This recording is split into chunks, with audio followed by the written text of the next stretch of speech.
அச்சமடைந்துள்ளனர். கிருஷ்ணகிரி மாவட்டம் ஓசூர் பகுதியில் உள்ள அட்டக்குறுக்கு, ரவுத்தப்பள்ளி ஆகிய கிராமங்களில் இன்று காலை திடீரென பலத்த வெடிசத்தம் கேட்டது. அட்டக்குறுக்கு கிராம மக்கள் பீதி அடைந்து வெளியே வந்து பார்த்தபோது சுமார் 30 கிலோ எடை உள்ள ராட்சத கல் ஒன்று சாலையில் விழுந்து நொறுங்கி கிடந்தது. இதனால் அந்த இடத்தில் 5 அடி சுற்றளவில் 3 அடி ஆழத்திற்கு பள்ளம் ஏற்பட்டது. இந்த கல்லில் இருந்து கரும்புகை கிளம்பியதால் பொதுமக்கள் பீதி அடைந்தனர்.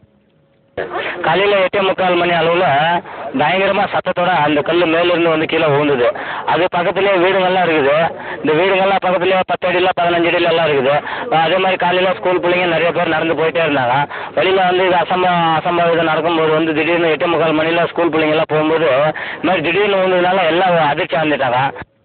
துரைசாமி என்பவரின் நிலத்திலும் இதே போல ராட்சத கல் ஒன்று விழுந்து பல அடி ஆழத்திற்கு பூமிக்குள் சென்று விட்டது. ரவுத்தப்பள்ளி கிராமத்திலும் ஒரு வீட்டின் அருகே கல் ஒன்று விழுந்து பீதியை கிளப்பியது. இந்த பக்கம் சவுண்ட் வந்ததுங்க, ரவுண்டு சத்தம் வந்தது. வந்தாக்க நான் எடுத்து அங்க போற வழிக்கெல்லாம் வீடு விழுந்த சத்தம் அப்படி சத்தம் கேட்டுச்சு.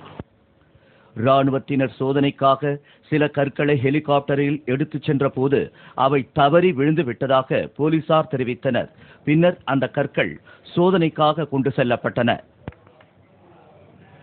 நெல்லை மாவட்டம் அம்பாசமுத்திரம் பகுதியில் தொடர் மின் தடையால் மரக்கடைசல் தொழில் பெரிய அளவில் பாதிக்கப்பட்டுள்ளதாக தொழிலாளர்கள் புகார் தெரிவித்துள்ளனர். அங்கு இயங்கி வரும் 100க்கும் மேற்பட்ட மரக்கடைசல் பட்டறைகளில் இருந்து விளையாட்டுப் பொருட்கள் மற்றும் வீட்டு உபயோகப் பொருட்கள் வரை தயாரிக்கப்பட்டு வெளி மாநிலங்களுக்கு அனுப்பப்பட்டு வருகின்றன. அம்பாசமுத்திரத்தில் 1000க்கும் மேற்பட்ட தொழிலாளர்கள்